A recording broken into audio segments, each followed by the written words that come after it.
goalkeeper, the senior from Dexter, Michigan. Overall, a fantastic season. The goals against average of just under .5. Well, here we go. The Cardinal and the Tar Heels. Enjoy the match, everybody. North Carolina historically has had the upper hand in this series. Carolina 10-3-3 all time against the Cardinal. However, Stanford has won 3 of the last 4. And to give you an indication of how fine the margins have been whenever these two teams have met, the last 6 meetings all went to overtime.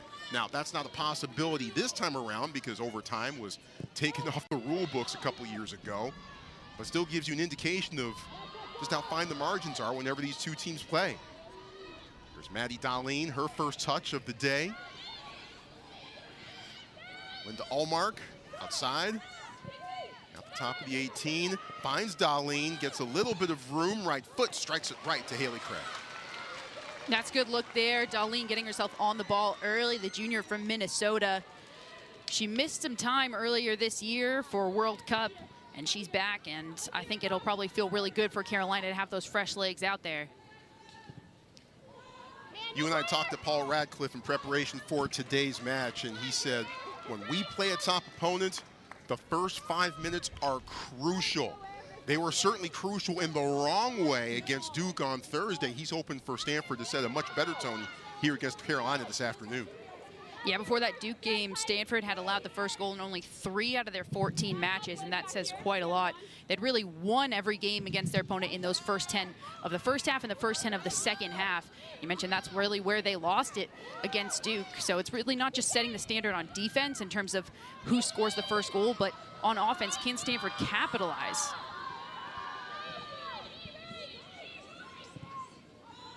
Sent forward to Elise Evans, who also missed some time earlier this season for the same reason as Maddie Darlene. She was playing on the under-20 women's national team in Colombia at the Women's World Cup in September. Both excused absences, I'm sure.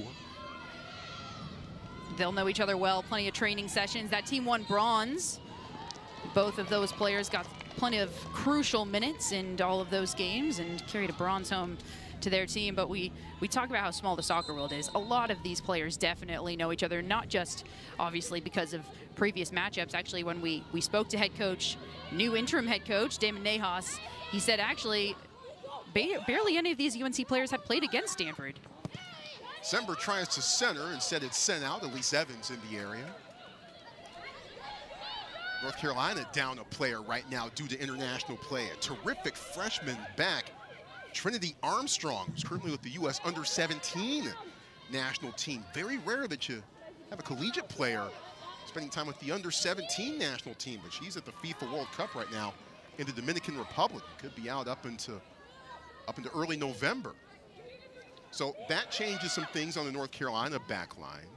Stanford's back line has been in flux, not with just Elise Evans' absence in September, but also an injury to Ella Emery, a freshman who'd done terrific work along the back line for Stanford. And the center backs in particular have been under the microscope for the Cardinal for much of the year.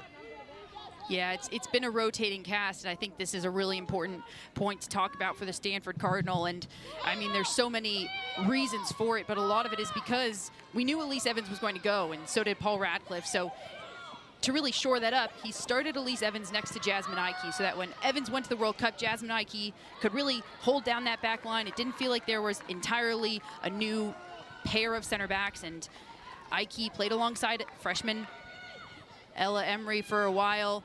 And then when Elise Evans came back, it felt like an easy transition between Evans and Emery. But then with the loss of Emery, like you said, I mean, you're looking at 4 different center back pairings across this entire season. And especially when you look at all of the games in the ACC, so many of them are such fine margins, 1-goal games. It makes such a big difference. It's Evans and Ike back there at the 2 center back positions for the Cardinal today. That's worth. Gatino sends it forward, but finds Nia Harrison. Falls instead to Darlene. Has a little room to work. Cuts inside. And it skips off of the foot of Kate Fossey. Tessa Delarose 2-on-2, nice back flick to Delarose, who centers, just overshoots Allmark.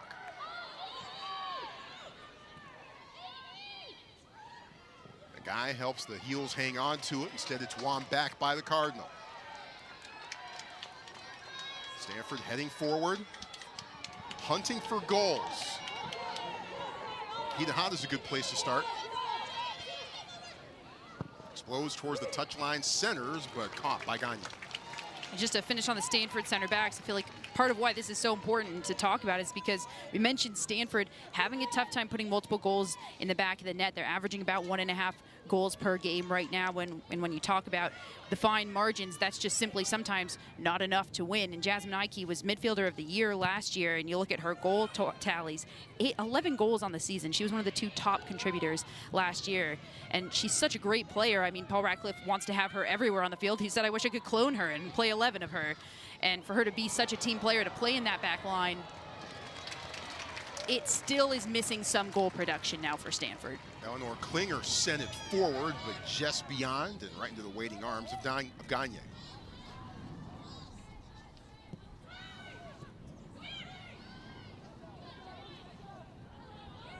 It's Jayden Thomas who had a good look at it. She's the closest Cardinal to the ball now.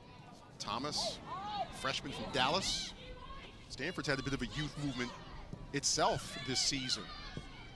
Absolutely. You look across the midfield, Charlotte Kohler, Eleanor Klinger both getting starts today. Both of them freshmen who've been performing just outstandingly in the midfield.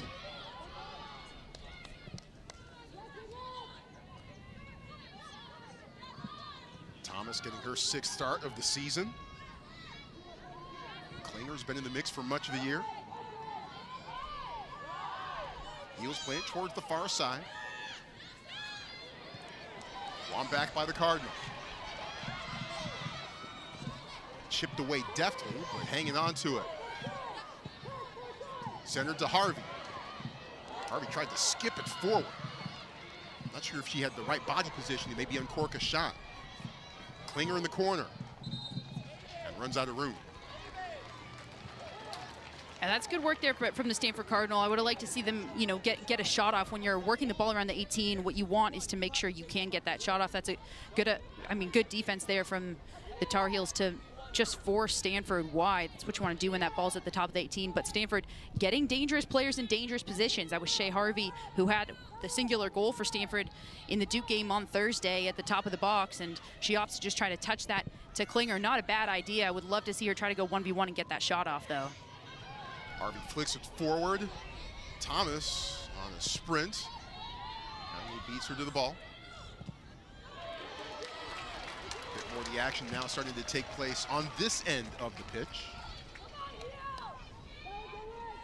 Tessa Delarose, one of the leaders for the Tar Heels. Thomas turns, poked back post, trying to find Kitahata, but Gagne comes in and cleans it up. That's a good ball from the freshman and into Kitahata, the leading goal scorer, leading points leader of the Stanford Cardinal. Not a bad look here. That's exactly what you want for Thomas. You want Thomas to be on the ball, have the ball at her feet.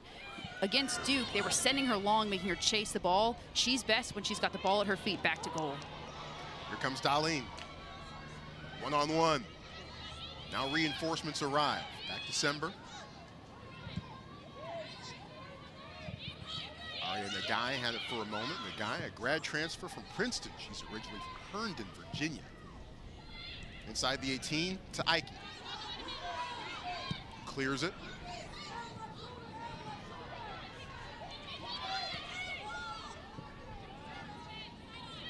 Tino settles it. Bit of a bump from behind, but Allmark hangs on, turns, comes this way. Aimed it for Fossey, but intercepted by Evans.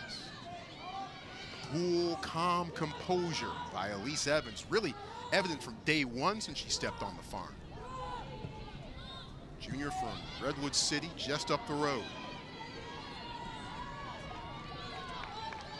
Well, Ratcliffe has kind of had the Bay Area on lock. Redwood City represented, Los Gatos, Los Altos, Woodside, Hillsboro, San Jose, all of those places well within driving distance of the farm. Take about no more than probably 30 minutes to get to any of those spots. Part of what makes it such a wonderful family affair here at Kagan Stadium. Yep. Might take you closer to 45 sometimes, depending on how traffic is feeling, but oh well, that's life in the Bay Area. Played back to the far side. Kitahara, chip forward.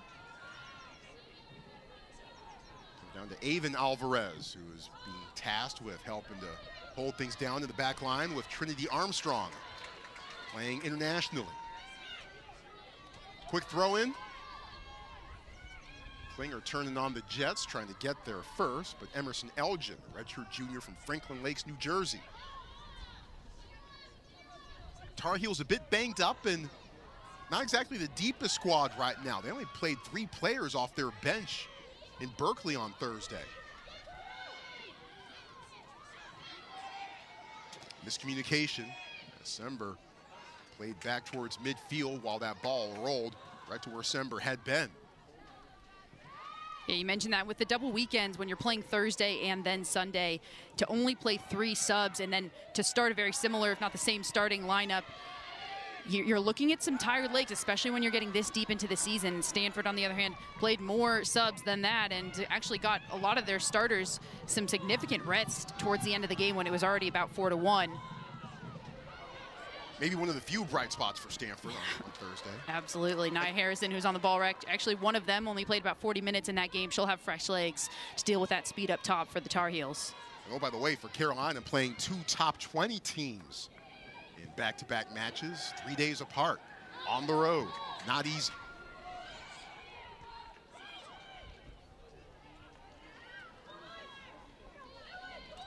Sometimes these Sunday midday games after a Thursday game can start a little slower. I think for 2 reasons. First of all, we just mentioned the tired legs, but second of all, if you're the Stanford Cardinal and your goal right now is to shore up your back line, shore up your defense, you don't want this game to be open. You're trying to make this game as closed as possible. You want the field to be as small as possible, and what that's going to do is slow down the game.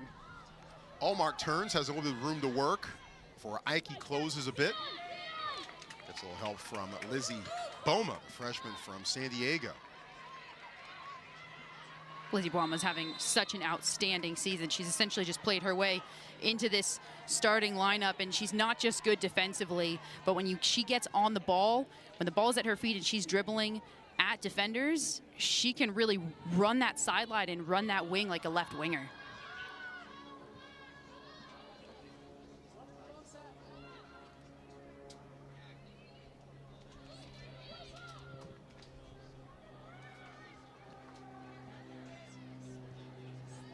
I think this game will come in multi-steps for Stanford here, just to finish on shoring up the back line. First and foremost, you want to make sure you're calm. You want to make sure you're getting through the first 5, 10, and not allowing a goal, probably a little bit scared after what happened to Duke. And then once they feel confident in that, that's when they're going to start to build in their attack. They're going to start to get more confidence. They're going to open their field up a little bit more. And that's when you're going to see them really start to try to utilize those wings and exploit the wings in their attack. Hackney looking around, sizing it up.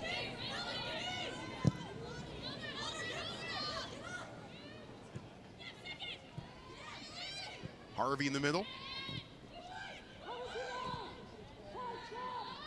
Harrison.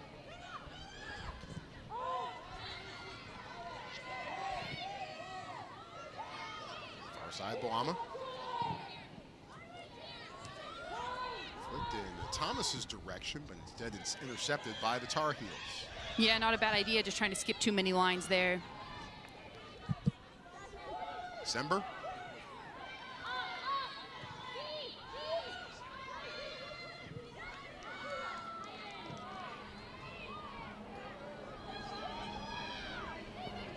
It's over the room after the cut.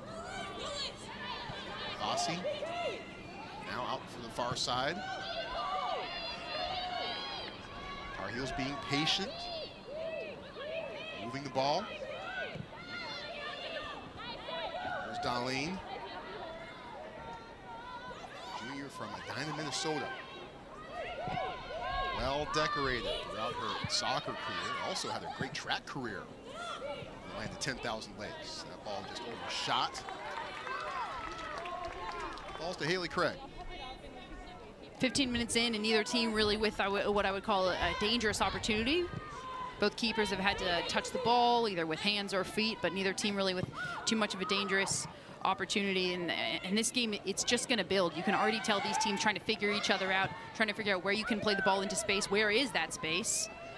Right now, I'd say North Carolina having a little bit of an easier time just moving the ball around. You can see how comfortable they are when the ball's in their attacking half moving around. And Stanford right now, as you can see, opting for that long ball because you look at their midfield and everybody's shut down. Yeah, setting the tone, as Paul Ratcliffe told us, so crucial in games like this. Has Carolina maybe set the tone a little bit better to this point in the match? Absolutely. They're controlling the pace of the game. Right foot, out of the park and into the trees. To the top. It's Kate Fosse in the mix. The junior from Phoenix, Arizona, had a dramatically heroic brace at Colorado back in August. Scored the game tire in the 88th minute, then got the game winner in the 90th minute. How about that? Tar Heels are no strangers to late goals this season, plenty of them, and a lot of them actually came right there from Kate Fosse. I like what Damon Nahas said about her, said that her rewards aren't by mistake because she puts the work in. Yeah, I mean, I think... Meanwhile, Jaden Thomas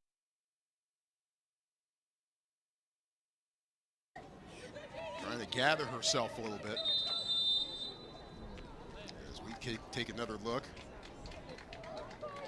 And just maybe took an awkward step along the way. Yeah, it almost looked like the ball maybe hit her foot when it was loose or something like that mid-air. She didn't have it locked, and it probably just knocked that ankle. Yeah, may have knocked knees, too.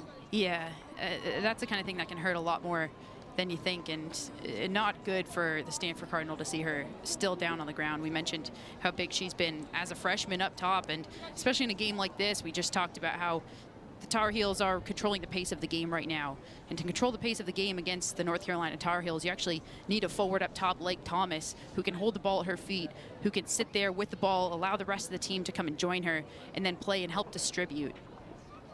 Saw Damon Nahas named interim head coach of North Carolina women's soccer. Of course, Anson Dorrance, who had run the program since the very beginning, announcing his retirement in mid-August. And Damon, you know, you and I got a chance to chat with him and had a thoroughly enjoyable chat with him. It was really neat to be able to kind of poke his brain and get all those sorts of things with what it took to kind of take the reins, especially literally the week before the regular season began.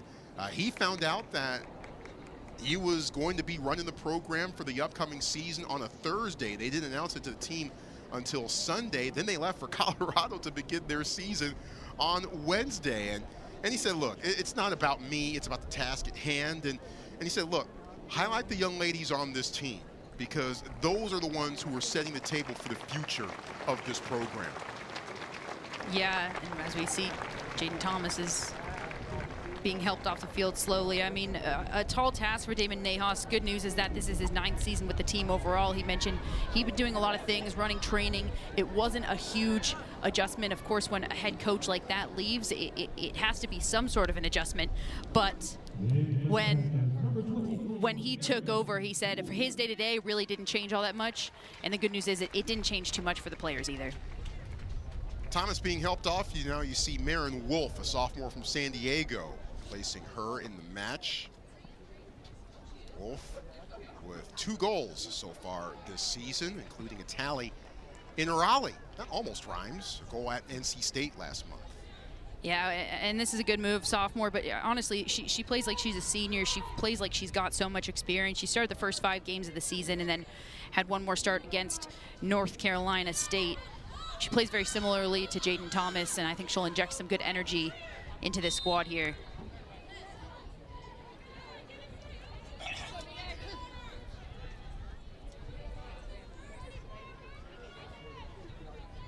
And back to action.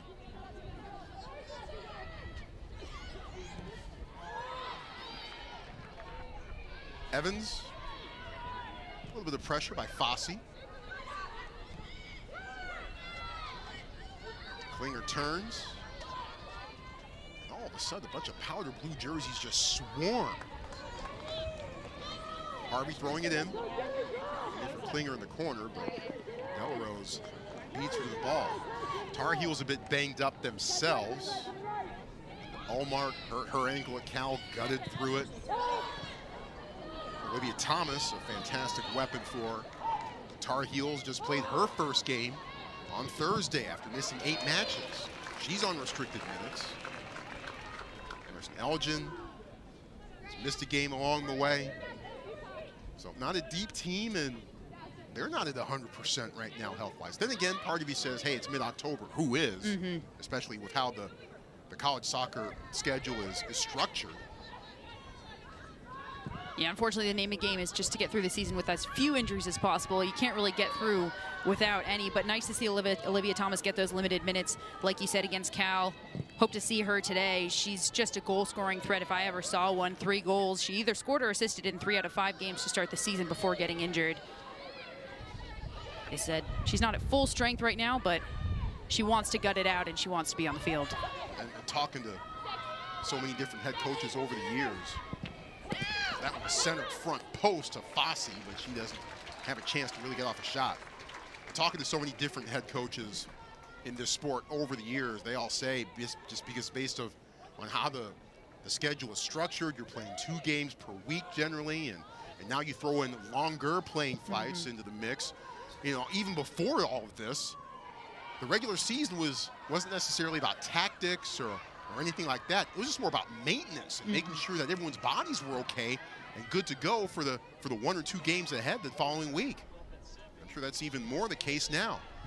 Allmark tried to roll it towards Sember, but intercepted by Harvey.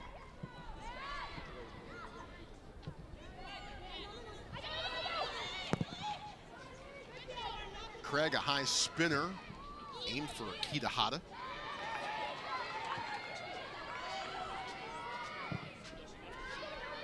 That switch there is what Stanford need to do more of. They need Miyabuta in the middle, on the ball, turning with the ball, and playing that switch. This one's heading in our direction. Lands a couple rows short. You were ready for that one, weren't you? I absolutely was. I thought it was going to knock our camera over.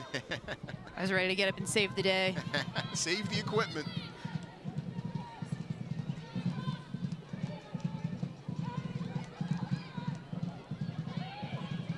Fancy footwork in the middle. Gets another chance at it, finds Harvey. Outside Klinger. Gets to the touchline. Harrison. Ball on the ground and cleared out by the Tar Heels. That's a great job by Wolf. She was able to get in front of Gagne and just disrupt the play. Otherwise, that would have been a clean catch for Gagne. Gagne just able to get in there. Able to punch it away just enough. And that's a little bit better from the Cardinal, but again, they're looking for that cross into the box, and perhaps that's where they're going to be able to capitalize against the Tar Heels. But I'd also like to see them take some shots, get the ball at their feet, take some shots around the box. Once again, we saw them swing it wide and try to look for that cross instead of just try to get across in that dangerous area. And it sounds trivial, but sometimes you can forget the most dangerous area in soccer is the middle of the field, because you have the entire goal to work with. You start getting wide, and those angles get really, really small very quickly. Run out of room as well. Fossey, offside.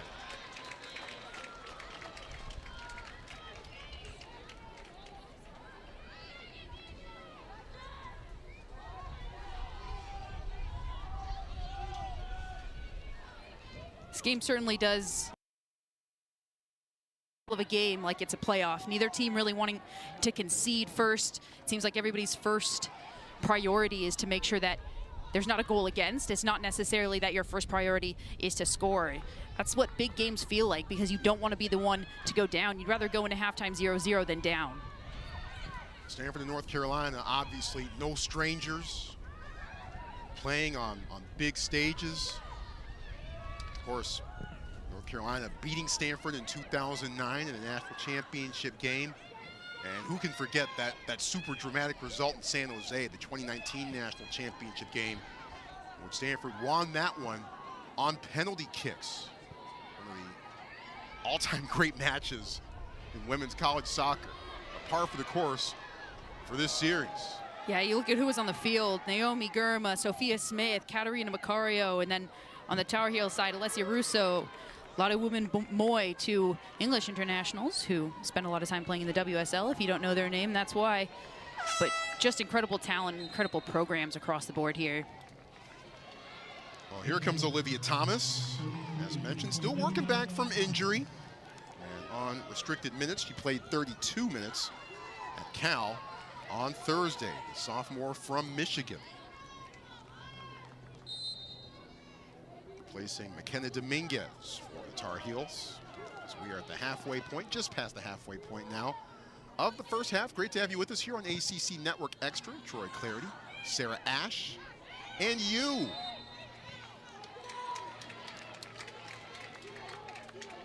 Stanford yet to uncork a shot of any kind in this match. Intriguingly enough, no team has managed more than 5 shots on goal against North Carolina so far this year. And we're starting to see why. I mean, it takes a lot for the ball to even get to that back line of the Tar Heels. It's a full 11 that are defending for North Carolina. We talked about how they've been able to force Stanford wide. That's a lot of reason why Stanford haven't had a shot. They're just looking for those crosses, and those aren't going to be tallied as shots. And you can see how quickly they close down those windows when it gets to the top of the box. Fossey lost her footing, maybe didn't get a chance to put as much mustard on that pass as she must have liked. And meanwhile, Lizzie Balam is going to be talking to now by the official. Yeah, I like to see a talking to and not a card. It seems like we're going to get a stoppage of play here. It seems like that talking to was more in the aftermath, the reaction, than the actual foul. But there's no way to know. It didn't look like anything to me, to be totally frank. A little clutching, a little bumping. Nothing that seemed to be totally out of the ordinary. No. Soccer's a contact sport. That was, both players were going for the ball. It was 50-50. It was shoulder to shoulder. I didn't see any jersey pulling. I didn't see any elbows. Nothing there. Nice to see Jasmine Ike, though, talking to the freshman, helping her get her head about her. And it might seem slow if you're watching, but on the field, it probably feels very tense. That's a lot of tension, competitiveness built up, both teams just waiting to break. And you can see right here just the emotion and how much there actually is. Nice to see the captains and the leaders just talking to her right now, making sure she's got her head on straight, because they certainly need her. Lizzie Balam has been outstanding in the back line. And ranks are thin along the back line as it is for Stanford.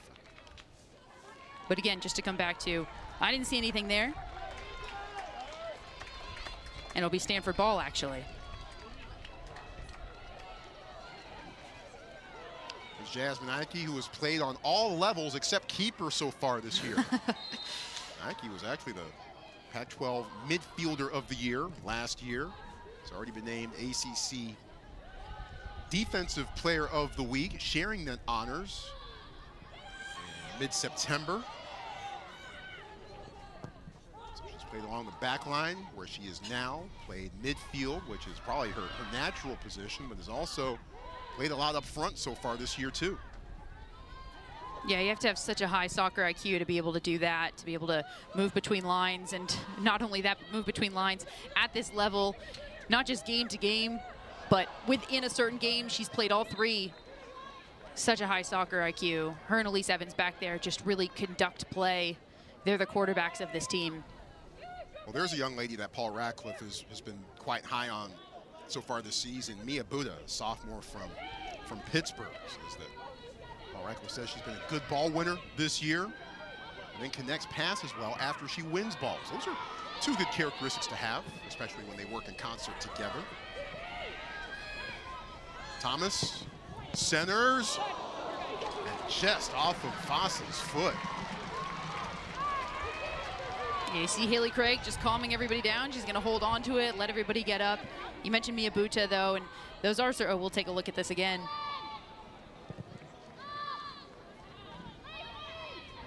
Good work from Haley Craig. Half of goalkeeping is really just positioning and making sure you're staying calm and staying where you need to be.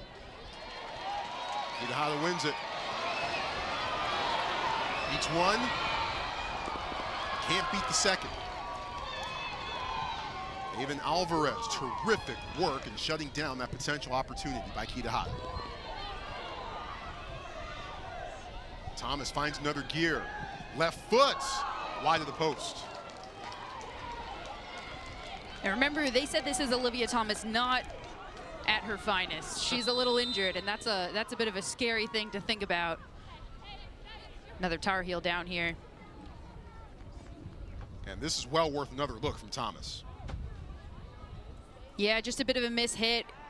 If she's hitting it with that left, she's going to want to open those hips up and get that far post. So just a little bit too far in front of her. She wants that off to her side a little bit more, but I think her eyes got wide because she knew she had the back of that post wide open. That's Michigan on Michigan right there. Thomas from Grosse Pointe, Haley Craig from Dexter, Michigan. Oh, by the way, Dexter, Michigan, also the hometown of Bella Gaetino. Speaking of, that's her right there, the Tar Heel who needed a bit of assistance getting up to her feet. So Dexter, Michigan represented. We might have a split hometown here today. I think which side are you on back in Dexter?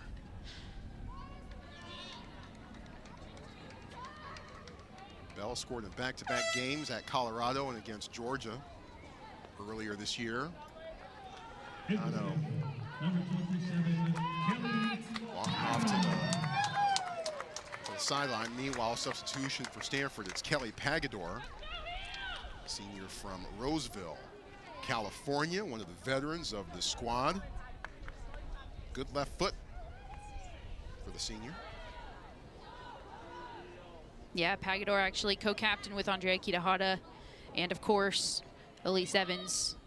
While she hasn't been starting of recent, Pagador's seen minutes in every single game. It's nice to be able to have that senior presence to be able to slot into that back line. As Boama comes off.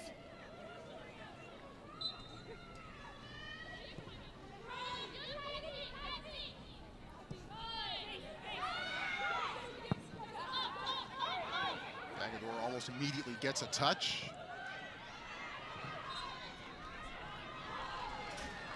Foul called on the Tar Heels. Wondering almost if Stanford won a little bit of advantage there. It looked like Miyabuta just got that ball opened up and was ready to swing that to the right-hand side.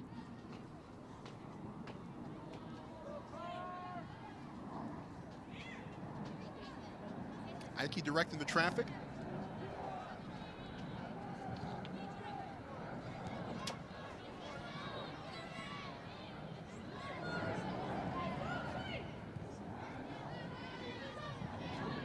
Thomas has provided a bit of pace for North Carolina since coming on. Oh, absolutely, and that changes everything. That'll change how Stanford has to play in their back line because Thomas sits in that right wing position, and usually you want your back line to move together, but if there's so much pace on that right wing, Keely Pagador and that left back might have to start. We'll get a look at that. It's a clear foul. It's a good call on the field. Clinging. Darlene. But yeah, that Stanford back line now still wants to shift together, but they might have to stay a little bit further apart so that they can cover and really account for that extra speed. Otherwise, that long ball in behind is going to get them. Gaetino back in after needing a brief moment a couple of minutes ago. And if you watch the Duke game, Duke's speed is actually a lot of what destroyed the Stanford back line in that 4-1 win for Duke. Thomas showing off that speed, tries to center it and find Sember, but there are 3 black shirts in the way. And that speed, exactly what we were just talking about. They had that speed on the wing, and it forced Stanford to choose to either leave them alone or open up that back line and potentially get split because your 4 defenders are open. Hard trying to clear and finally do. Now, the good news about that is that most likely that's something that Stanford have watched some tape on, discovered this is going to how we're going to play when we have such significant speed on the wings, and execute it today. Paul Radcliffe and the coaching staff can go back to the lab and conjure up some things. This is Radcliffe's first rodeo in his 22nd year as the head coach at Stanford, his 27th year running the program overall. Harrison's fared well so far this afternoon.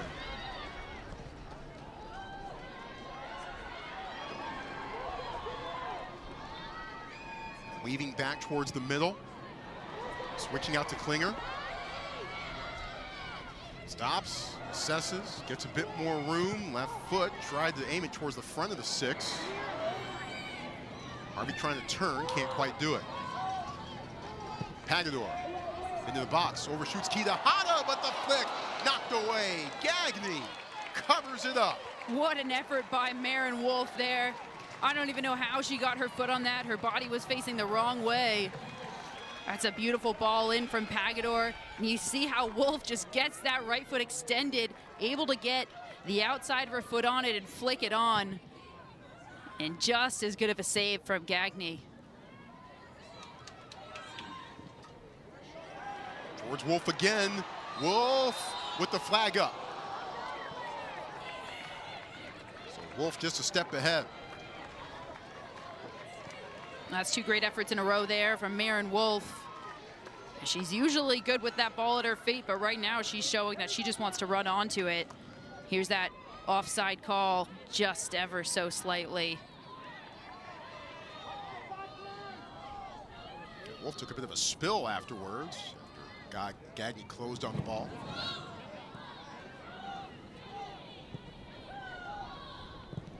Gagne with 8 shutouts so far this season.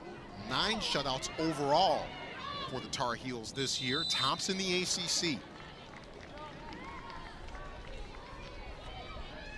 Both these teams with plenty of clean sheets. Stanford with 8 of their own as well. You look at their goals against average, and before the Duke game, Stanford had a much better goal against average, but then you add in those 4 goals, and they're actually the exact same average when you look at how many goals they're averaging per game. The difference between these teams really has just been on that offensive end. Stanford with 2 losses, one of those being a multi-goal game. You look at UNC, 3 multi-goal games where they allowed more than 1 goal. They won all 3 of them. 3-2, 3-2, and 4-3. And when you have that kind of high-power offense, you can let in a few goals.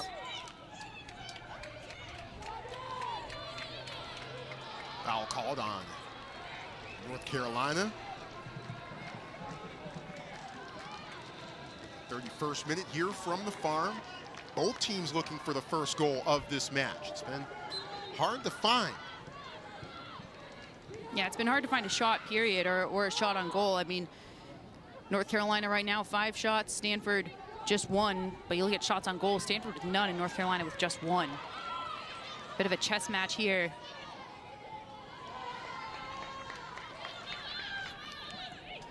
Allmark has it at her foot. Finds Thomas. Thomas. Dispossessed. Oh, that was such a smart run from Thomas in behind Pagador.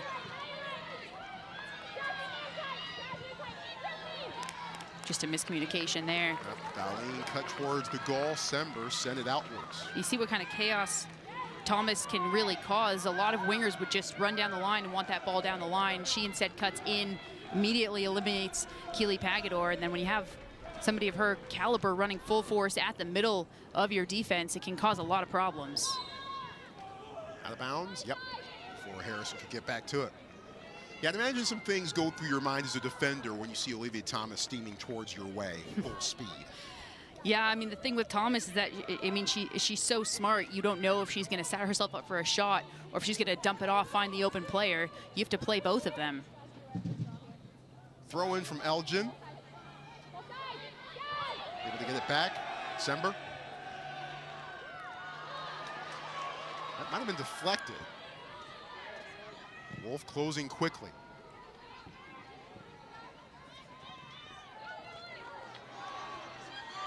Klinger stops, reassesses, finds Harvey. Buda backing up. Pagador with the nifty move, but unfortunately the touch too heavy. That's a good idea. Pagador playing on that same side as Kitahara. We've seen Klinger on this right wing get a lot of balls at her feet on this right-hand side, but we haven't seen the same on that left-hand side for Kitahara.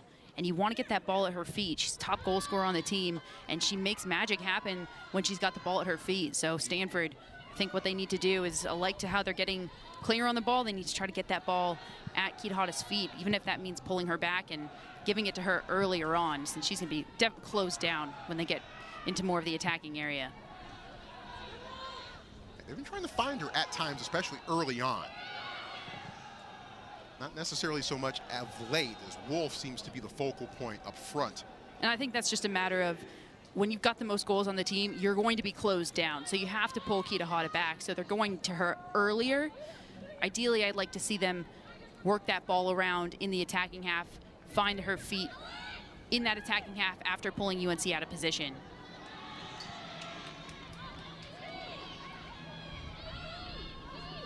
Elgin smartly plays it back to Delarose.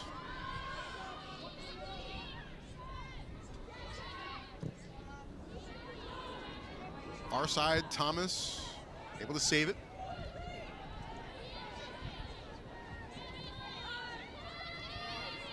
Delarose has room to work.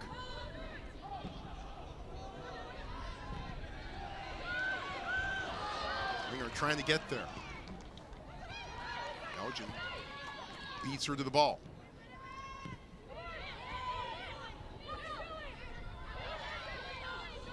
And North Carolina in full control of this game right now. See how much time they have. You see how they're controlling the pace. They can do whatever they want with it right now, especially they've figured out if they can dribble into the middle or just dribble around players like that, everything starts to open up. And make no mistake, this is exhausting as a defense to be constantly moving around when the other team has full possession. Even if they're just moving it slowly from side to side, it's more work that you're doing off the ball. Just playing chase. Certainly drain some of the reserves you might have. Coming up on 10 minutes to go, first half.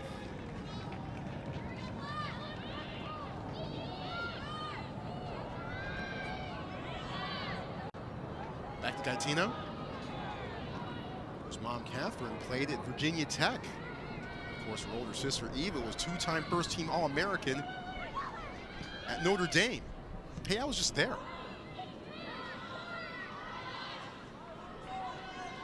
Eva now playing pro in France. Over the pressure from Darlene.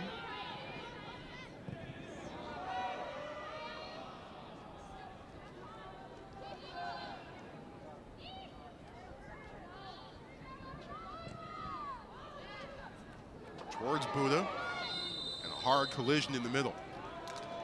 All right, and the guy got the worst of it. Yeah, Buddha making sure she's okay. Just the fact that Elise Evans had to play that ball, that type of ball, to try to get it to Mia Buddha. See, that's a difficult collision there. The fact that Evans had to play that ball to try to get it to Mia Buddha, you take a look around when Elise Evans is on the ball, and a lot of people either aren't moving or they're trying to find space, but North Carolina are playing very tight 1v1 defensively in that midfield. Elise Evans just looked up and had nowhere to go, and that's why she played that dangerous ball into the middle. The guy with a bit of a hitch in her get along.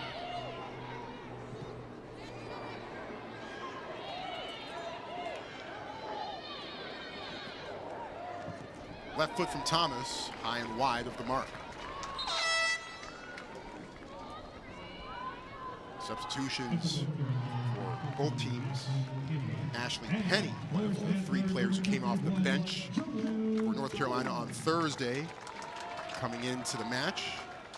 Penny, a freshman from Miami, assist against North Dakota earlier in the season. Yeah, Joel Jung in the game for Stanford as well. Happy to see her. She added such a spark. Well, she always does, but I guess just specifically in this Thursday game against Duke, the most recent one, she added such a spark when she came in. It's such a different dynamic when she's in that center midfield. She's on for Kohler. Jung was on the All Pac-12 freshman team last year, sophomore from San Jose.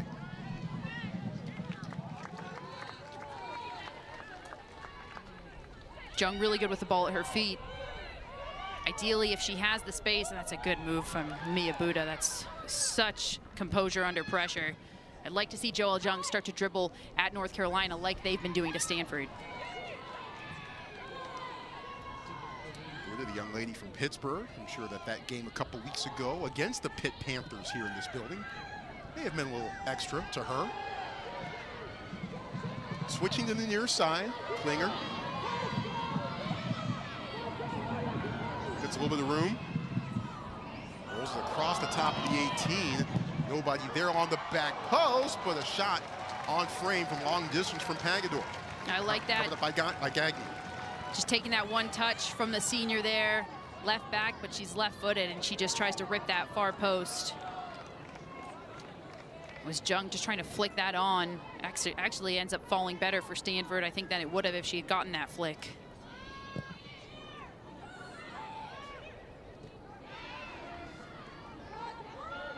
Here's Kitahara. Well marked by Nagai.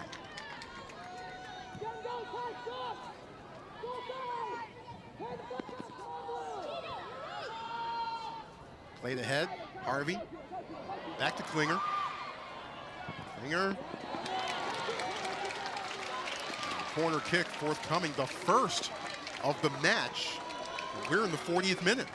Yeah, actually, in the loudest we've seen this crowd and heard this crowd feeling like maybe there's an opportunity for the Cardinal here. Stanford 78 corner kicks coming into this season, 5th most in the ACC. Claire Gagne directing the traffic. I'm sure everyone is defensively on the same page. You see Elise Evans and Shea Harvey and Marin Wolf in the mix for the Cardinals. That overshoots Ike, who is coming up from the 18. I almost said coming up from the back row. This isn't volleyball. I'm getting my sports mixed up here. Back row, back line, it's all the same. I think that's an understandable yellow card there to Keely Pagador. You see this here. Yep. Take your pick for what that's a yellow card for. It could be for the studs up. It could be for the fact that the ball wasn't there, understandably so, though. You know, interestingly enough, you look across both of these teams. Stanford 5 yellow cards on the season, that being their 6th. UNC just 4. I think it just speaks to the professionalism of both of these teams and how composed they all really are. Yeah, not a lot of cards. They've both played super clean ball for much of the year, and then you look at what their opponents have done against them. Stanford has had its opponents get called for 12 yellow cards. North Carolina has had its opponents get called for 15. So big time discrepancy in between for those two programs. Craig waits and rolls it out to Evans.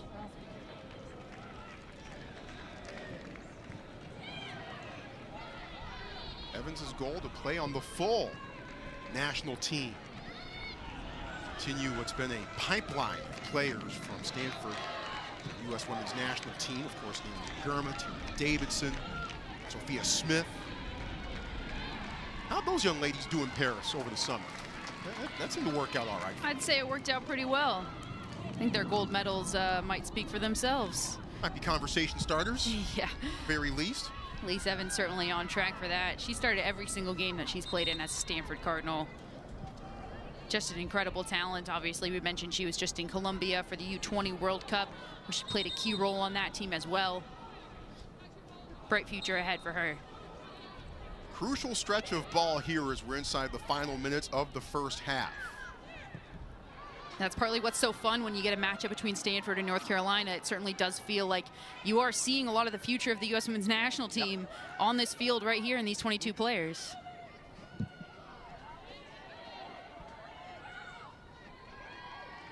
Carolina to throw it in again.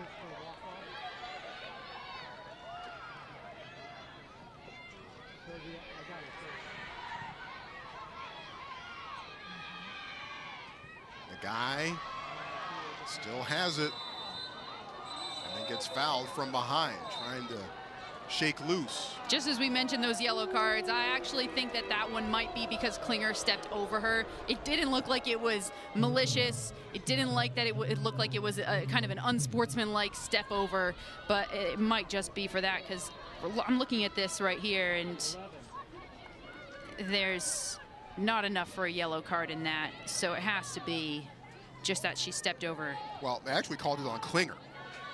And Klinger, I think, got an elbow to the head as Nagai was headed to the turf. Klinger, that's what I'm saying. Klinger was the one who stepped over Nagai as well, so it has to be for that, right? I actually did mark Klinger down. That's wide. North Carolina kind of bailed Stanford out right there. That's a dangerous position. They could have put that up and just floated it maybe into the box, somewhere around the 6, instead opting for the shot, and Haley Craig doesn't even have to make a save on it. I think the rule of thumb is if you're going to take a shot, you have to make sure it's on frame. You got to make the keeper make a save. Obviously, if you can control that every time, every shot would be on frame. Nonetheless, though, Stanford really bailed out on that one. 2 shots on goal for each team so far this afternoon. Hallmark turning.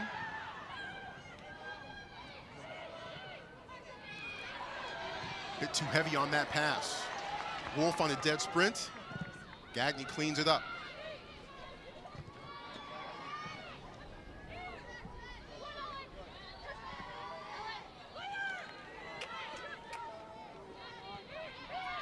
You can see this high press from North Carolina as well.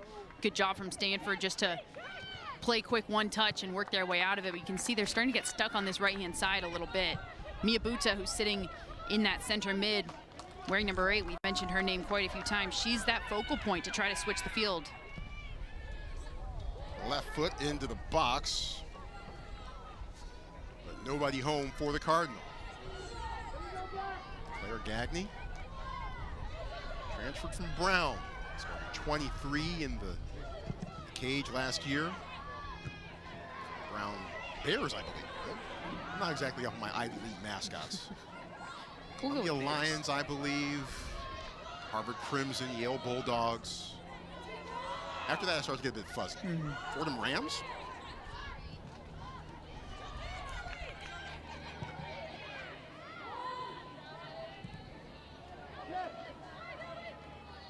Tar Heels thought they might complete the switch to the near side. Instead, they lay it back.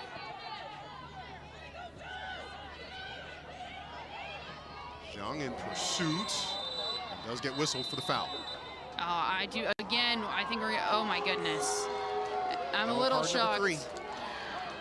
3 yellow cards in the first half for a Stanford Cardinal team that had 5 on the season up until now.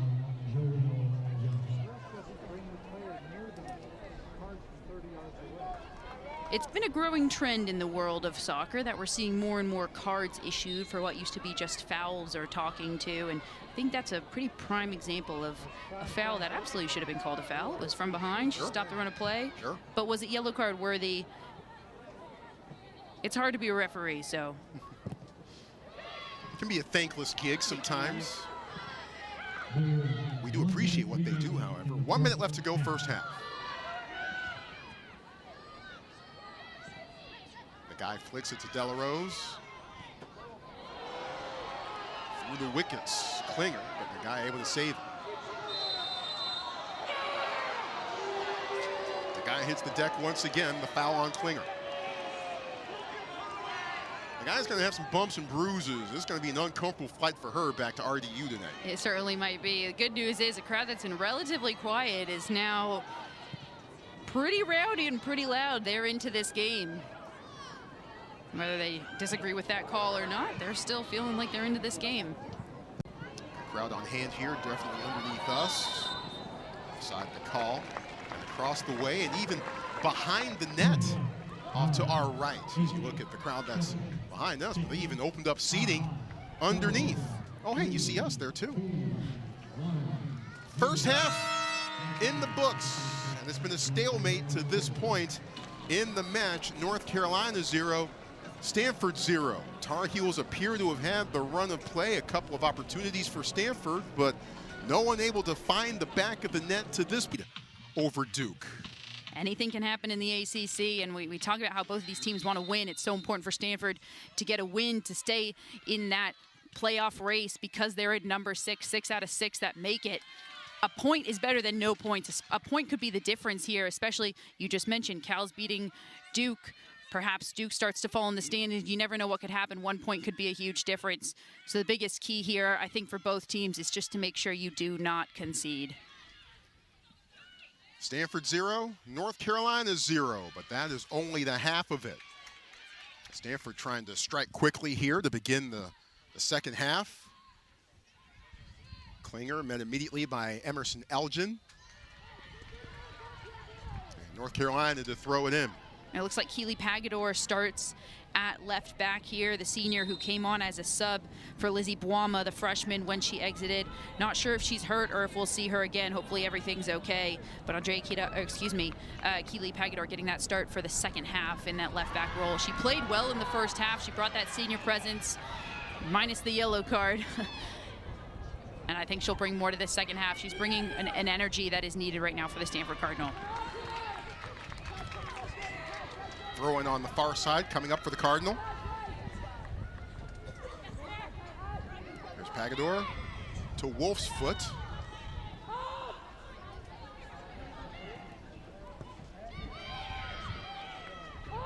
Harvey in the middle. Buddha backs up.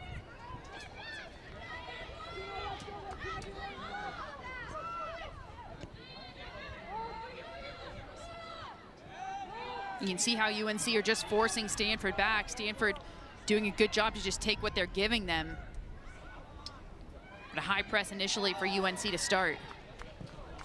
Tried to squeeze it towards Kohler. I won't be surprised if we start to see that from Stanford, a high press on their end as well. They were high pressing Duke and it worked well whenever Duke was in their own defensive half. Talk about starting games and starting halves strong. A high press for the first 10 is a really great way to do that. You see the U.S. Women's National Team doing that a lot. It's a great way to just get yourself on the front foot. Yeah, Paul Radcliffe told us crucial to set the tone in the first 5 minutes of the match. I'd also imagine that he would say that it's crucial to set the tone in the first 5 minutes of a half. Wolf puts it forth and misses wide left. Oh, that's incredible work from Maren Wolf. 3 defenders around her. I thought she was going to take the shot initially when it fell to her right. She cut it back again. I think it just got caught underneath her. Just couldn't get her hips around. Shook one defender, and perhaps Avon Alvarez got a little piece of that from Wolf. Claire Gagne.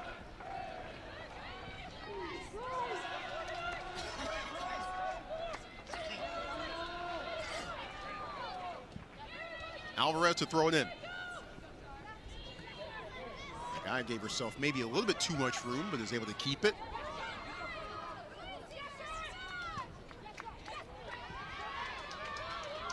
Hada pokes it. Klinger converging. Out wide, Harrison. Harrison leaves it for Klinger. Stops, starts, pokes towards the penalty spot. Not enough on it for Kohler.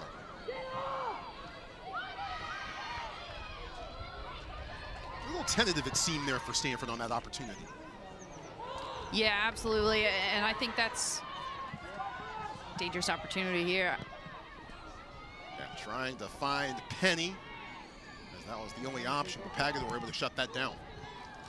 I think that's a lot of what we've been seeing from Stanford all year, and I don't want to harp on the goal scoring because they've clearly put enough goals away, obviously, to win 11 games, and that's saying something. There's that. But when you compare it to last season and what they were able to average, of course, they're averaging over 2 goals a game last year, and they're averaging just over 1 this year offensively. Sometimes it's a confidence thing. You talk about great goal scorers, and when they're in droughts, they just don't have that calmness and that composure in front of goal. And sometimes it just comes in waves with that confidence, and Stanford just in a bit of a lull with it as a team right now. It's part of just kind of fighting through this time of year as well, a little bit, I'd imagine. Takes a spill in midfield. That was Elgin who hit the deck. Klinger calls for the foul. Yeah, they say the dog days of summer for baseball. It certainly feels like that at a certain point in the middle of a soccer season as you start to approach the end of the regular season. But this is when everything is ramping up. I mean, the margins are so thin in the ACC that a head-to-head matchup means so much. You can't really let that affect you. Hey, this is October, man. This is the king of months. It is the San Francisco summer. We kind of had that last week, and I'm glad that's over. 95+ degrees here in the Bay Area is no bueno. 74 degrees when we began this one. That's more like it. Harrison hangs in there with help from Elise Evans. Allmark doing a fine job of shielding Evans off the ball and trying to find some room. That was good work back from Eleanor Klinger. That's a good tackle as well. These midfielders have just been everywhere, and a little bit of disagreement from Sember. Sember has been everywhere for North Carolina. Just takes out the feet afterwards. Nothing much you can do about that. She was on the ground. A senior from Centerport, New York. She's on the U.S. Women's Futsal National Team. How about that? That's how you know somebody's got some great foot skills, if they can play futsal. It's in the name of the sport, practically, right?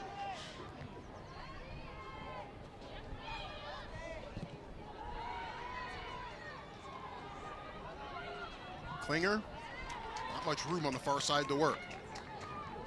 Now, we've seen that a lot with Stanford and Klinger on that right-hand side. Wolf, weaving, striking. I think that got deflected by the closest defender in the guy. I love this from Maren Wolf. I was just saying, we've seen that a lot. Stanford getting caught on that right-hand side. That's one of the things that they're trying to solve right now, how to get out of that right-hand side when they get stuck and try to switch the field when your central switcher is covered in Miyabuta. But Maren Wolf really taking it upon herself to get that ball at her feet, driving into the middle and taking those shots. It's exactly what Stanford need right now. Tar Heels trying to play more in its direction now. And Neha's told us, you know, there are a lot of veteran squads in the ACC, but we're not one of them.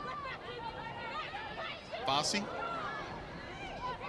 Ooh, they're going to ground. Centers just didn't have enough room. Ike dispossessing. That's good work from Jasmine Ike there.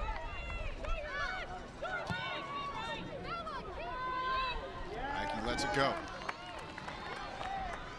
Neha says that, you know, that freshness, the newness of the squad can unite us, but at the same time, you also have to figure out how to connect people very, very quickly and make sure that everyone is on the same page, and that can be a bit of a process. Yeah, a huge credit to Nehas and to these players for being able to do so. And Nehas, of course, taking over right as the season begins. And some of it you can create, some of it you can make sure that you make sure they get to know each other, put them on the field together a lot so they learn how each other plays. And some of it is just luck in that they work well together naturally. Hard don't have numbers. Weaves back inside before being met by Penny. Kitahara, hunting, centering, and traffic to the back post. Harrison overcooks it. Harrison's gonna want that one back. That's such great work from Kitahara. That's what I was saying. She needs to get the ball at her feet. Beautiful things happen when the ball is at her feet. She gets credit for the goal scoring, but she doesn't get credit for what a playmaker she is. She takes it end line across. Nobody on the back post to cover Nia Harrison. And those are way more difficult than they appear. Bit of a bouncing ball. She used to try to keep it down and get her body over it, and she just doesn't get her chest over it enough to keep it down. Well, your eyes get super wide when that ball is bouncing your way, and it's pretty much you in the back of the net. Yeah, it's almost fighting your natural instincts. You get so excited and you have so much adrenaline built up inside of you that you want to hit it as hard as you can, and actually what you need to do is be calm, get your body over it, and just redirect it. That ball's already coming at pace. Gaetino was down in front of the goal mouth, and she's actually being escorted off to the side. And that means Caitlin Mara will come in to the match. Mara about to make her 6th appearance of the season, the freshman from Winchester, Massachusetts. So it's been kind of tough. You see Gaetano off there in the distance. She's trying to work through it.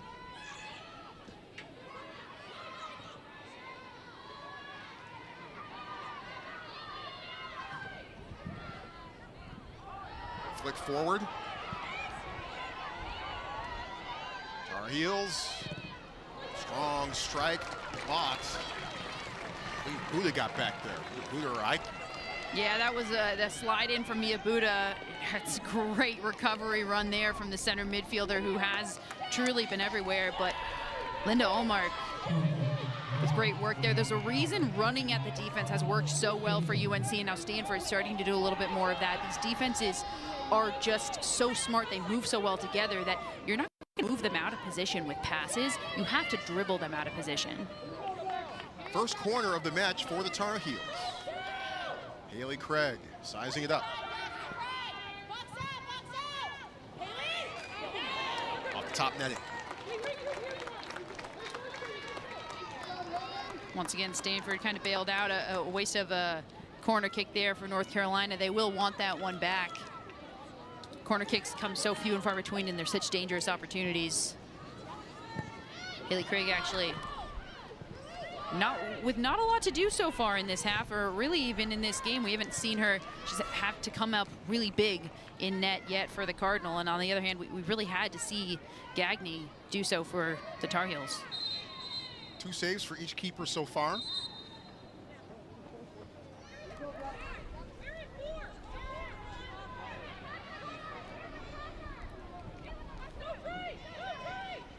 Mara handles it. Rose buying time, sending it to the corner. Too far away for Darlene. Darlene is fast. She was voted Miss Track for the state of Minnesota in her high school senior year. She's not quite that fast. That ball was a bit overcooked from Delarose. Tar Heels 13-1 on the year. Won their first 6 matches.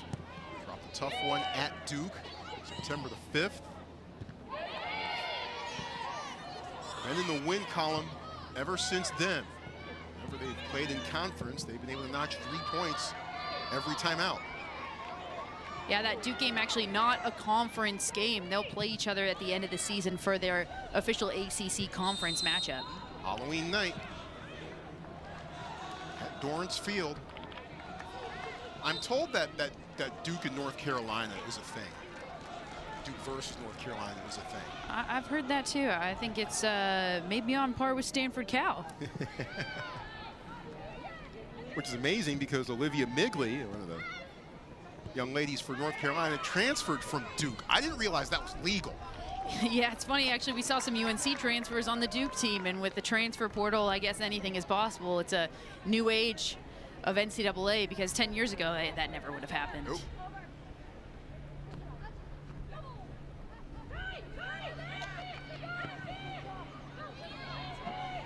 The guy bumped down again, and Klinger gets whistled once more.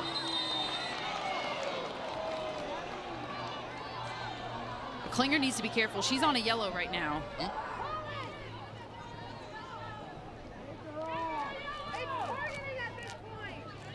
Now I'll say that's more of a yellow than the first one that she was given. So maybe it'll balance out here that she wasn't given one there, but it'll be interesting to see if Paul Ratcliffe maybe takes off the freshman because she is on that yellow. So the last thing you want to do is go down a player against this #2 team in the country. Yep. Evans trying to shield off Fossey and does.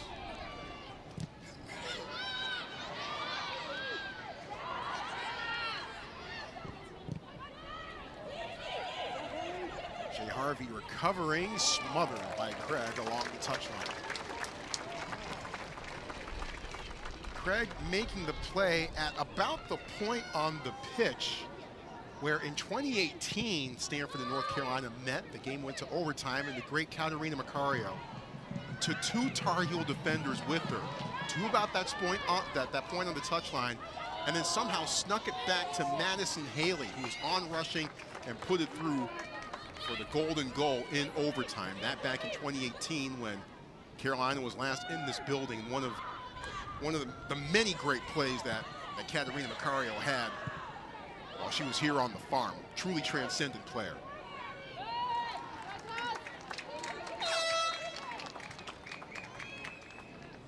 Substitution oncoming for the Cardinal. Erica Grillion coming on and replacing Marin Wolf. Grillion, a sophomore from Roseville, California. Now appearing in her 12th match of the year.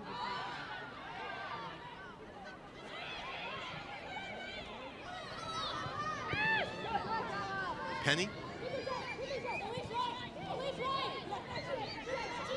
Fossey returns, faces goal, and gets it back.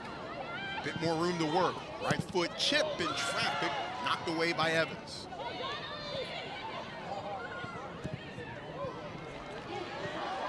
Towards Grillion.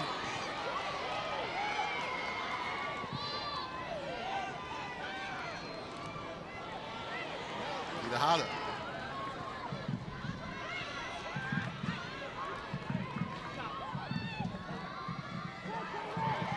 Had a bit of a window, maybe a bit too far away, but finally she strikes from distance and puts it right on frame.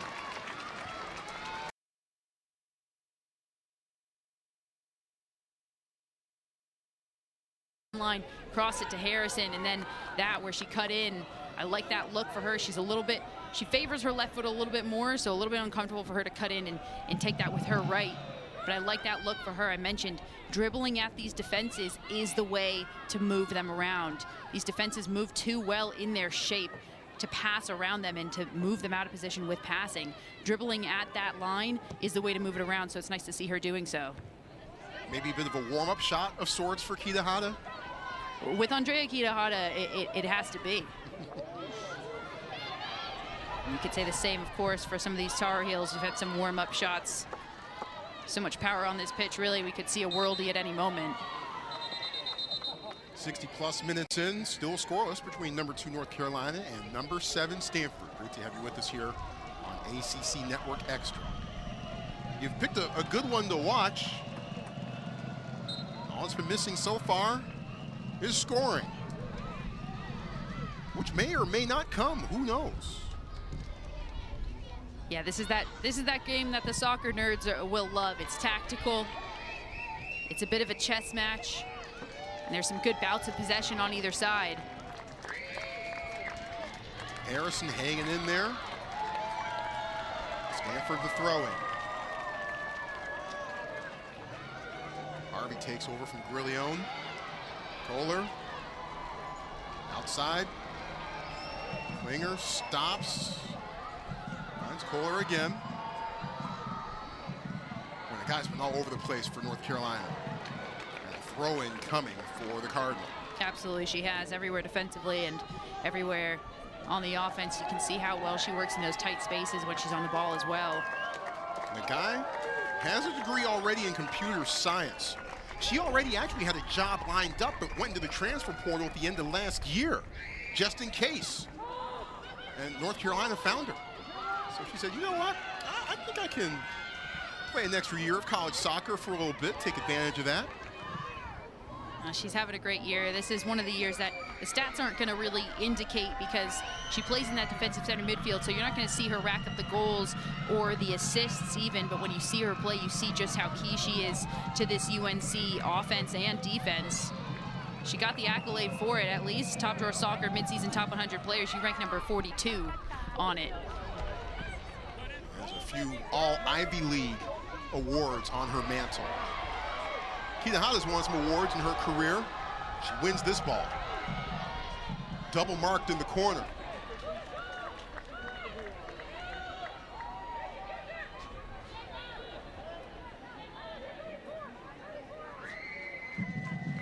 Alvarez throws it into the guy. It's from behind. The guy struggles to get back up to her feet. She's up.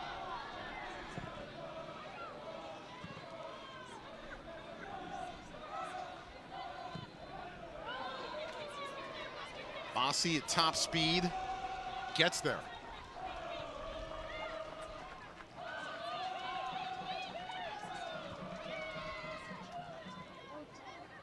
Broken up by the Cardinal. Just heard some cheers from the Forest, which is the student section here at Stanford's Laird Q. Kagan Stadium. Oh, and the guy coming back and recovering terrifically. Oh, that's a great picture of how she's been everywhere. She was dispossessed on the attack again, comes back and immediately dispossesses Stanford. Crossing, but sending that one well too far. I think now we'll see that substitution take Klinger off, freshman on the yellow card. And this is just a insurance sub, I would imagine, because you don't want to go down. Klinger pretty much has to come off at this point. She's got the talking to after she's gotten the yellow. Logan Smith in the game now, a junior from Boise, Idaho. Logan's mom, Kristen, rode at Stanford. Her dad, Steven, played soccer at Duke. So Steven might have bragging rights in the Smith household right now, given Thursday's result.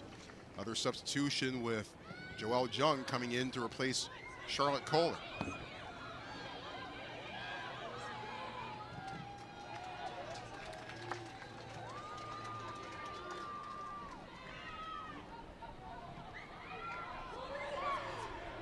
Grillion getting worked on by Mara.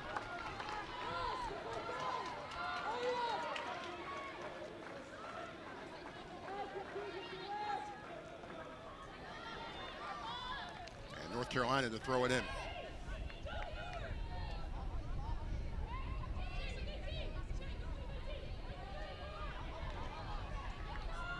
Tar Heels last year with one of the funkier win-loss records I've seen. They went 10-0-8 last year. Hidehata at the top of the 18. Finds a bit of room, gets it to Jung. Sember in the mix defensively. Helps to break it up. Yeah, 10-0-8. 5-0-5 in the ACC. Ike shuts that down. And Craig claims it.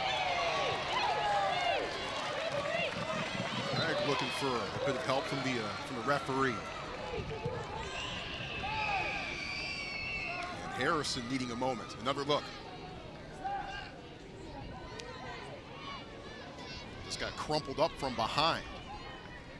And with Craig coming in as well, coming in low, might have been the contact lower leg, but Harrison is up and okay. Yeah, some yells for maybe a foul or a card there, but that's just what's going to happen when the goalkeeper comes out. Happy to see Harrison up and okay. And that was good work. You could see all of those recovery runs. Ike stepped in, got her foot on the ball, but she couldn't get all of it. It's a good step from her, and then those recovery runs on both ends, including Harrison. Just enough to save for the Stanford Cardinal and buy enough time for Craig to come out. Harrison, a senior from San Diego, back when she was a real youngster. Her parents put her in dance classes. By Naya's own admission, she stunk in those dance classes. So her parents were like, okay, well, what do we do? Well, let's put her some soccer. Have her playing soccer as a last resort. It's worked out. Broken up and cleared by Gagnon. We got a bit of a display of how fast Logan Smith is right there, and I think that's a big reason she's in this game, trying to help open up some things on that right-hand side. She goes back to the far side. Stops on the dime. Centers it towards Hidehata. The header, the flick, no good. Grillion at the post. Couldn't put it in the right direction. And chances starting to come a bit more often for the Cardinals. Yeah, we get a nice look here from inside. It looked like Grillion was trying to do something similar to what Maren Wolf did in the first half and just get the outside of her boot on that and flick it on. That was all she really could do with a defender on her and the way she was facing. Like you said, a good opportunity. They're starting to come more and more frequently now for the Cardinal.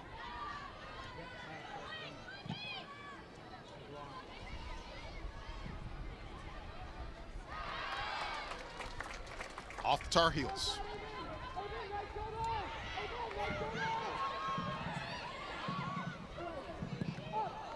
Not enough to get to Hidehata.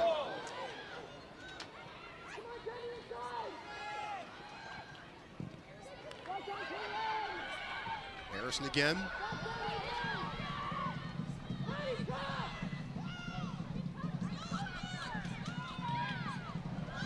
Gets a little bit of room. Tar Heels take it back. Switch attempt broken up by Jung. Give and go, but not enough. There's Nagai again. No, that was good work from Jung, but I would have loved to see Grillion hold on to that. Jung had a runner following her, Love to see Grillion. She's playing that center forward position. See if she can turn and get a shot off. It's a good back heel. Pagador overlapping on the inside and forcing the corner kick. What you get with Pagador in that left back position, her and Kitahara are so used to playing with each other in that left wing. They play so well together. That was on full display right there. A little heel from Kitahara to Pagador. They're just so used to how each other play.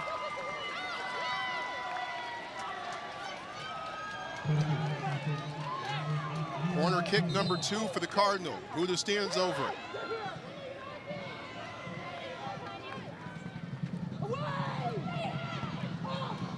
Knocked out towards Sember. Turns.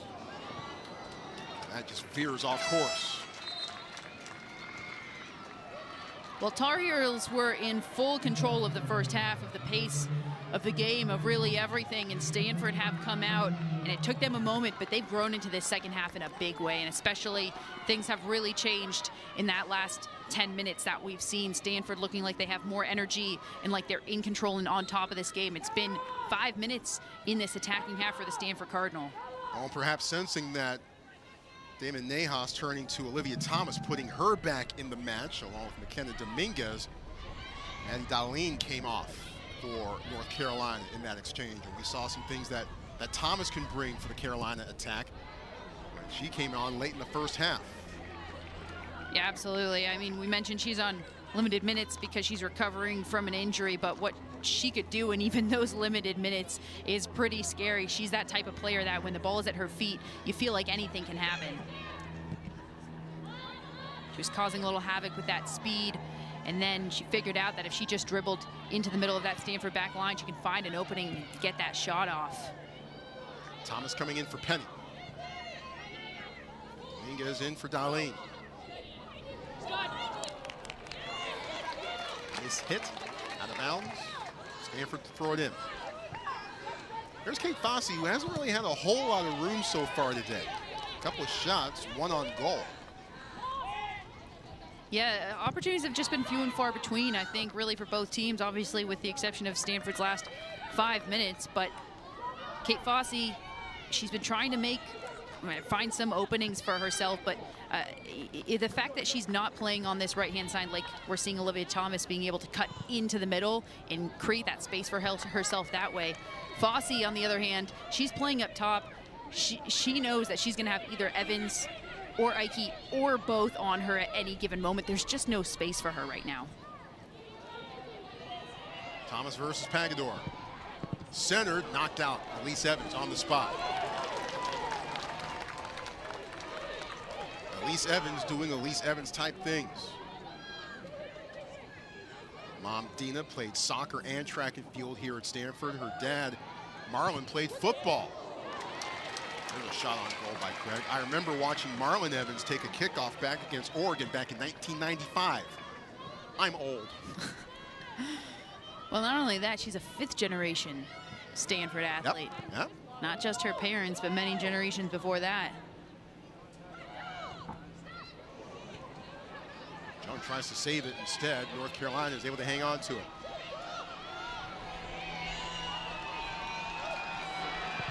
Flick from Pagador. Keely Pagador's had a great game so far in this left back role. She's been up and down that wing, and then when they need her most, she's able to close down and make that recovery run into the back, and that's what they need from these outside backs right now. They need that added element of offense. That's what UNC's been able to get from their wingers as well, pushing them forward, and Stanford need that as well. Sember turns for a second, then send it back to Nagai. Slides it out wide to Alvarez.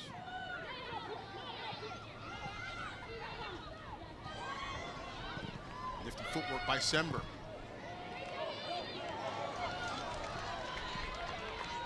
Kitahara waits. Finds another gear. Beats Nagai. Plays out wide. Logan Smith. Smith in the 18. Right to the near post, where Gagne is able to make the easy catch. Starting to open up a little bit more. We weren't seeing up and down, end line to end line in the first half, and now as these minutes and seconds start to tick off, got just above 15 minutes left in this game. It's starting to open up a little more end-to-end.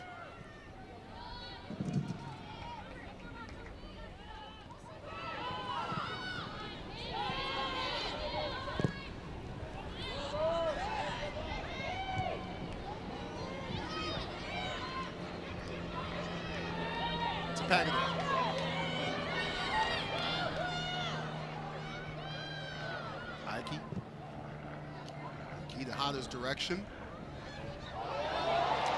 Really can't find it. Yeah, and it was an opportunity as well, because it looked like Mara just slipped, and if Grillion could have just spotted that ball in the air, she might have had an opportunity.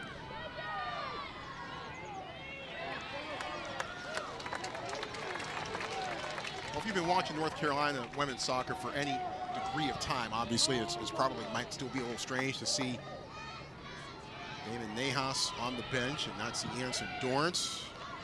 Dorrance announcing his retirement on August 11th after 45 years, won 22 national titles with the Tar Heels. Kita Hada strikes from distance, and Gagnon makes the leap and catch. She's gotten on the ball more. She's getting going. I love to see her cut in and take that shot. Just see what she's capable of there, creating space for herself. She was trying to go top right corner. She got the spin on it, but just not enough power. Fifth shot on goal for Stanford today. Cardinal becoming the first team to put at least 5 shots on goals on North Carolina this season. Allmark stops at the sides of the 18. Cleared out by Buda. Of course, Anson Dorrance and Paul Ratcliffe meeting many times over the years, high stakes matches. Ratcliffe with respect for what Dorrance has done for this sport. Of course, Anson had some controversial thoughts, or especially around here on Stanford making the ACC, but no doubt what Dorrance's legacy is in this sport, and clearly for this program. Logan Smith was looking for someone that may not have quite been there, maybe expecting a run. Pagador, the twister, claimed at the top of the 6th by Gagnon. So we're inside 15 minutes to go. North Carolina and Stanford played to a stalemate on the scoreboard to this point. Yeah, that was just, I think, a matter of, Logan Smith, the most minutes that she's played in a game have been 20 so far this year. So what that means is she hasn't gotten a ton of minutes with this starting crew specifically, and it's just a miscommunication. Her thinking somebody's going to go somewhere that they're not, and that's just because of lack of time playing together. Yep. It's always an evolving process. It certainly is. This game has been such an incredible back and forth, and specifically just such a battle of the midfield and the UNC midfield. Boy, Harrison swooping in and sending that header out of the park. Truly out of the park. This UNC midfield really deserves credit for what they've been able to do, because offensively we've seen how well they can move this ball around. And the combination of Sember, we already talked about Nagai and how well they work together. It's just incredible to see. Credit to Stanford as well. As they've grown into the second half, they've been able to find some of those spaces that UNC were just shutting down. Part of what was so hard for Stanford in that first half is that the North Carolina midfield was just taking the midfield away for Stanford. Yep. Klinger and Kohler back in for Stanford. Dahlin back in for North Carolina. We're starting to head down the home stretch of this match.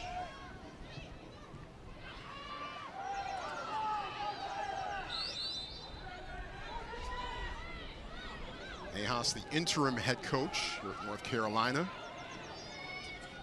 was also the head coach of the U.S. U15 girls national team for a few years before joining Anson Dorrance's staff. His brother actually head coach of North Carolina Courage in the NWSL, so they get to wave to each other a few times over there in North Carolina. The national search underway, but I think Nahas is certainly staking his claim to perhaps them not looking too far beyond Chapel Hill. Well, he certainly made a case for it so far this year. 13 wins, 1 loss, no draws, 6-0 in the conference, and sitting atop the ACC. Doesn't get much better than that. Tar Heels are looking for their first national championship since 2012, however. So, championship drought denied by Stanford in 2019. And make no mistake, that's the standard. That's been set by this program. It's a good problem to have, too. Absolutely. It's a good problem to have. And when you talk about that with Stanford, even with that loss to Duke on Thursday, it's that sometimes those losses and those moments can feel even bigger than they are because of the standard that these teams have. I mean, we're talking about Stanford sitting in 6th and potentially not making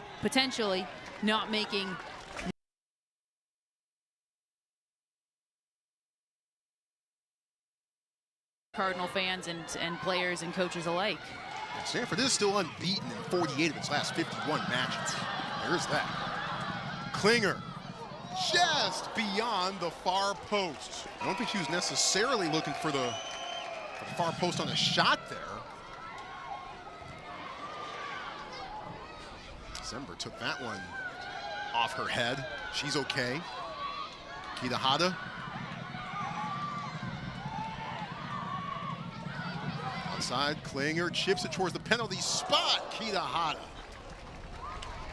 Well, it almost looked like she was gearing up for a bicycle kick there. I really thought we were about to see one. She offs just to try to volley it from that side. It actually looks like it hit that shin guard and went off. Almost looked like she was caught between two thoughts there somewhat. Yeah, but Klinger, it looks like she got some rest and she's come on with what seemed like fresh legs, even though she played the first 60 minutes. Shots and creating opportunities for others all over the place here. Harvey. And that one is sent towards Gagne off of Alvarez's foot. That was almost a disaster for the Tar Heels. Yeah, that's a good job from Alvarez.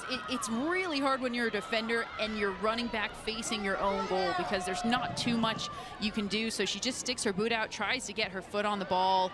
It absolutely was not a pass back to the goalkeeper. It was just her sticking her foot out, trying to get something on there, because if that slides through, it might go in the back of the net. It's good work there from the defender.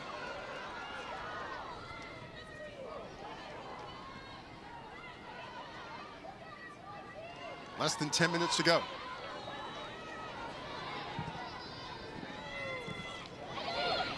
Evans tries to intercept, hits it, but it falls easily to Craig. That's just more work from Bella Sember in that center midfield for the Tar Heels. She's been everywhere.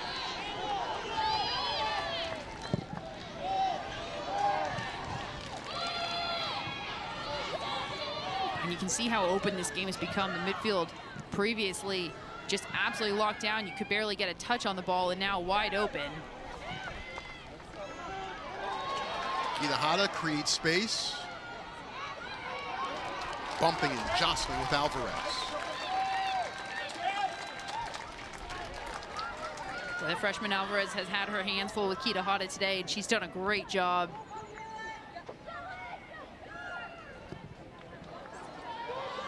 Klinger has it bounce her way.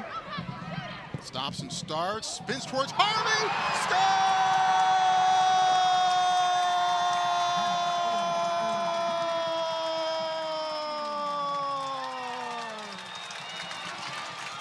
Shea Harvey in the 82nd minute. And the Cardinal, after knocking on the door, break through. 1-0 Stanford. Shea Harvey, she just beats her defender to that front post. That's all it is. Gets a foot on it at a perfect redirection into that near post. Shea Harvey, oh my goodness, she actually had the singular goal against Duke. This is back-to-back games now that she scores. And she got her first start today in the past 5 games, and does she earn it? And North Carolina, after controlling the first half, feeling like they were either going to come out of here with maybe a draw or a win, suddenly a difficult position for the Tar Heels. Under 9 minutes to play, you can expect them to throw their full attack at the Stanford Cardinal right now. Boy, you could sense the Cardinal starting to have the match teeter in its favor, just waiting for the right opportunity, and they finally find it. Assist from Klinger and from Jung. Shea Harvey with her 3rd goal of the season. And we just mentioned how big Claire had been since she'd come back on after taking a little bit of a break. She had a dangerous shot. She was creating chances for others, getting crosses off, and look at what happens. Sophie Murdoch in the match, replacing Joel Jung. Murdoch, a freshman from Los Altos, just down the road. Now the Card trying to add on to its lead. Don't have numbers here. Alvarez wins that battle. But Pagador helps Stanford win it back. Pagador starts the run. Thomas needed a bit of a moment to collect herself after that last sequence. Took a bit of a while to get back on her feet. But responds with a swipe away from Pagador.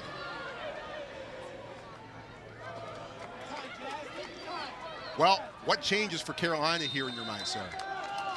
Well, quite a lot. I mentioned when the second half started that the word for North Carolina was urgency, because they'd had control of the first half, and what they needed to do was just add that element into their attack of urgency. And right now, that's exactly what they need to do. They need to turn it up.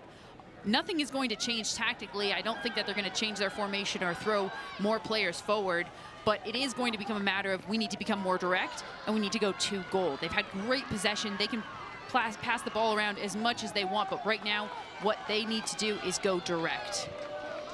And specifically with Olivia Thomas on the field, I think that's going to make things a lot easier for them. Yeah, and they've scored late goals time and time again throughout this season. So not ideal for the Heels, but certainly they've been in position to turn the tide. Could be again here today. Give and go, not a clean hit from Fossey. Settled, the foot trap by Alvarez. Back to Mara. Kohler with a little bit of pressure. This is what you want if you're North Carolina. You don't want to panic. You want to be able to settle in, keep the ball in your own attacking half, and just keep possession here and then go with urgency when you're ready. But that wasn't the ball right there. Out of bounds, yep. Harrison says, I thought I kept it in. Heisman says nope. And their opinion is the official one.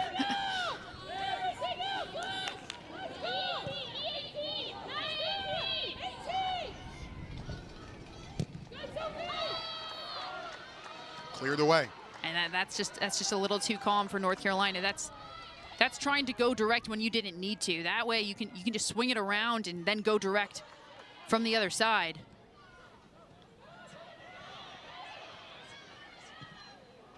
Switch to Thomas.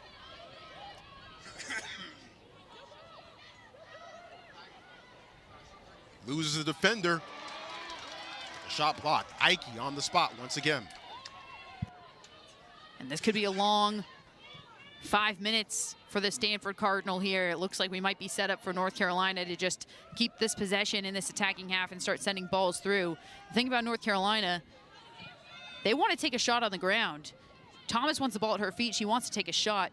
We haven't seen them actually get off a lot of crosses. There's one, but too strong. 5 minutes to go. That's what you need in this moment. You need crosses, you need long balls or long crosses into the back post. You need to just cause some chaos in the box. Corleone back in the match, replacing Kitahara.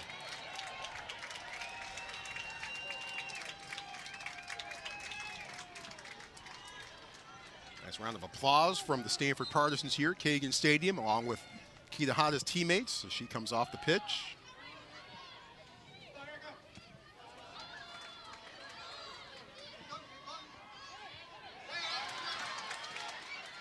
Kohler.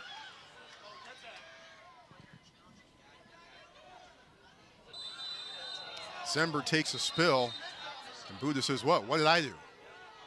Kind of caught Sember while she was in midair.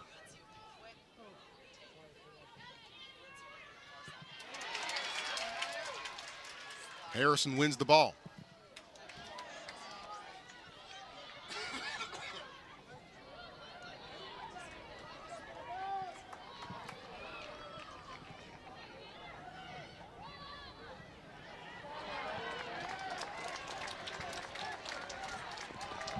You can sense from North Carolina that they want to go, they want to play with urgency, but they're not sure exactly where to go or how to do that. As a team that's so used to having the ball, having possession. This is a good idea here. Get this ball out to this right-hand side and try to work it from here.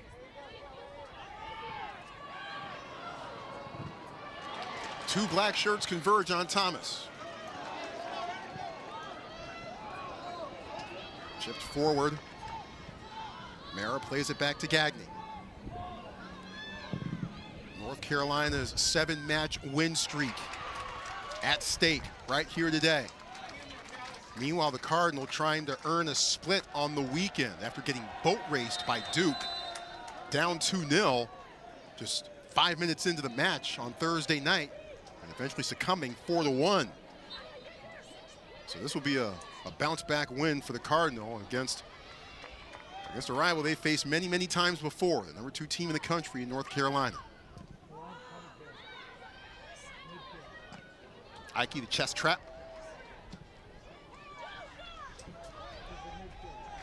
Hey, that's not a bad idea if you're Jasmine Ike. Right now, the name of the game for Stanford is trap that ball, get it towards the corner. Get it out of the defense, get it out of our half. Inside 3 minutes to go.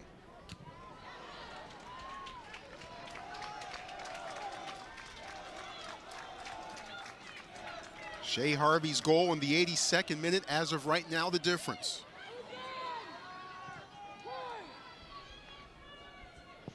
Despite there being just about 2.5 minutes left, it certainly feels like there's more time, and that's a credit to North Carolina and how lethal and explosive this team can really be. Feels like there's still plenty of time to play, and there certainly is. Been a few occasions in this match where Darlene's waited for the ball to come her way, and Harrison's beaten her to it.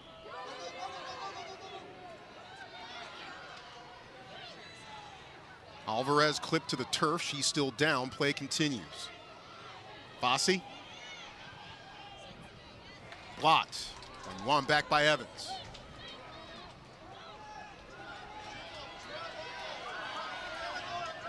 Grillion. Marked. Allmark comes all the way back. That's incredible work from Allmark. Incredible work, everyone working hard for her team, and you can start to see the frustrations kind of set in here a little bit for North Carolina. It's not over yet. A couple times they've been successful exploiting this right wing and trying to get a cross off. We'll see if they can do that again in these last 50 seconds. Quick scoring update from Berkeley. Duke gets the equalizer and then gets the game winner in the 87th minute as they beat Cal 2-1. So two heartbreaking losses by the Bears. Last minute this time, it was last second on Thursday. But Duke able to escape, and they'll get both wins here in the Bay Area. Now, there's something to be said about Duke Blue Devils right now and what kind of an offense they have. Something to be said about North Carolina, too. Fantastic slide tackle by Pagador. Fossey ready to throw it in, waiting for her teammates to respond. Nagai, that ball twists goalward.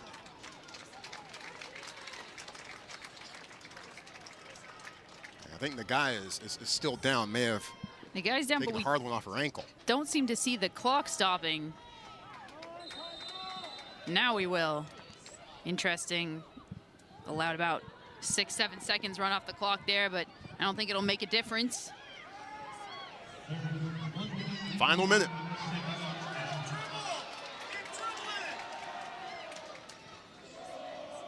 Logan Smith, who came back in the match a couple minutes ago. Smith just heads to the touch line, centers for Grillion, finds Klinger. Klinger waiting, finally striking, but blocked. Boy, that would have been the dagger. I think Klinger got caught between two thoughts. Should I go ahead and shoot it, make it 2-0, or just try to bleed clock? But now time running tight for the Tar Heels. Delarose finds Pagador again. And Stanford to throw it in. Cardinal in no hurry to replay the game. The final seconds tick off, and the Cardinal with a bounce-back win over #2 North Carolina. Shea Harvey right there in the middle of your screen in the 82nd minute, leading the celebration. And the Cardinal get a 1-0 win over North Carolina.